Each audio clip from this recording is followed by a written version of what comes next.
Hi guys, Lectrik Gaming here. Just wanted to take a minute and talk about my talent tree. So the way I talent, most elemental shamans don't talent because they find that they run out of mana too fast, or they think that the spirit isn't useful as hit. Well, I disagree. Now, what I usually do is put 3 points into concussion, 2 points into acuity. I do not use conviction because I usually don't run out of mana in arena at all. 3 points into elemental precision, which most elemental shamans don't use. I put 3 points into elemental warding, definitely necessary for PvP. 2 into Call of Flame, 2 into Rolling Thunder, 1 elemental focus, 2 into elemental reach, 3 into lava flows, definitely necessary because of the 90% spell haste. 2 into elemental oath, 1 into fulmination, 1 into elemental mastery, 2 into earth grasp, 1 into totemic wrath, 2 into lava surge. Now, this is the part where a lot of shamans disagree.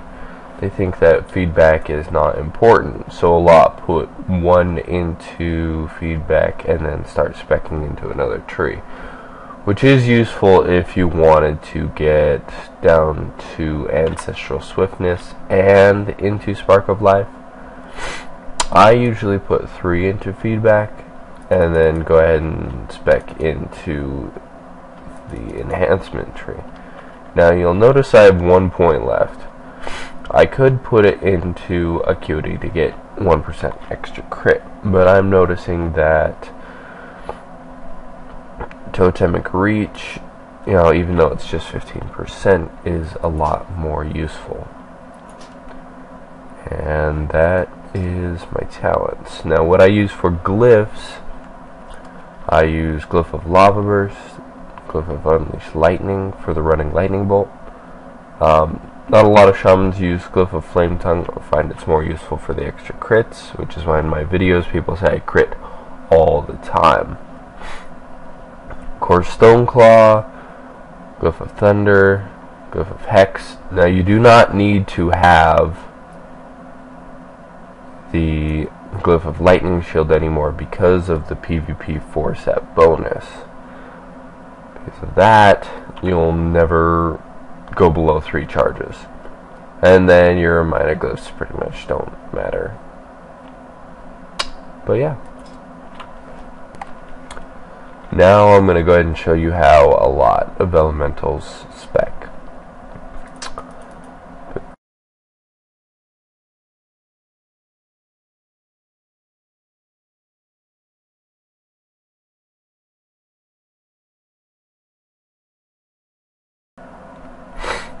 Now, this spec is particularly useful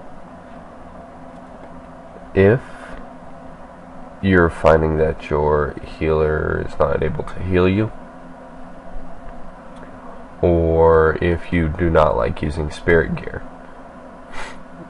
Now, because the people who do not use the spirit gear are running out of mana, they have to get conviction instead of acuity, which therefore leaves your crit chance a couple % lower.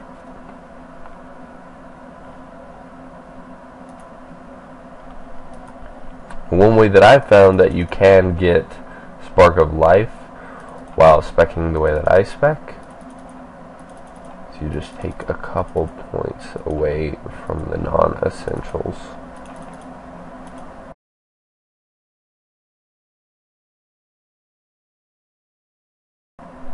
And there you go.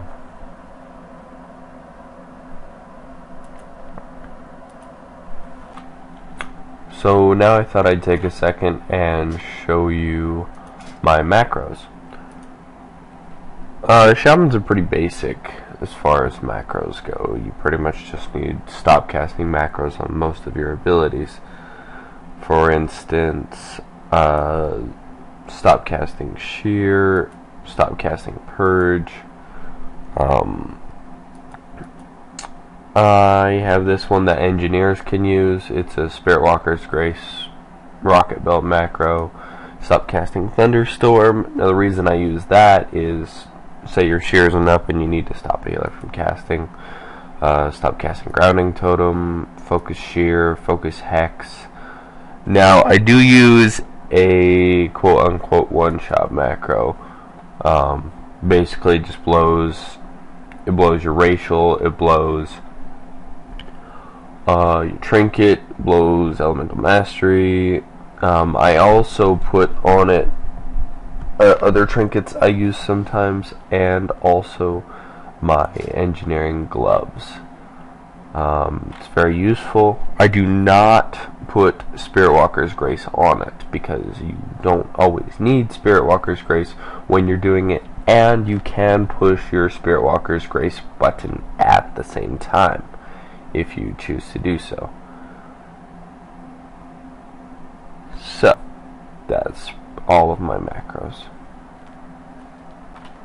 Now, one other thing I wanted to show you guys that I really haven't discussed with anybody is my totem laydown. Now, most people lay down totems. They lay down Stone Skin Totem as elemental or Strength of Earth, depending on your comp, but I always lay down with a Stoneclaw Totem. This has its ups and downs. Ups being, right when you lay down your totems, you already have your absorb up. Downsides being, right when you lay down your totems, you already have your absorb up. So it could get wasted. One other thing I use is you're noticing that your Searing Totem is running out. I use right here, Call of Ancestors. I lay down my Searing Totem with a Stoneclaw. Now this is particularly useful in fights where you're having to kite a lot and relay down your totems. So say you were running, and you had to relay down your totems. Boom, with one button I laid down Searing and Stoneclaw, which puts up another shield on me. Need to know that you do need to have Stoneclaw on an alternate button also, because if you get locked out of your nature tree, you are not able to use your call macros or call totem laydowns. You're not able to use those because they are technically a nature spell, but you still can lay down your totems individually. Like I said, it has its ups and downs. Hi guys, I just want to take a minute and show you the add-ons that I use. I use Gladiator LOS SA, Gladius, Interrupt Bar, Mixed Scrolling Battle Text. That is the add-on that shows me whenever a cooldown is up. Shaman Friend, that is the add-on that tells me like total fulmination, total mastery procs, all my totals, and that is it. I do not use any other add-ons.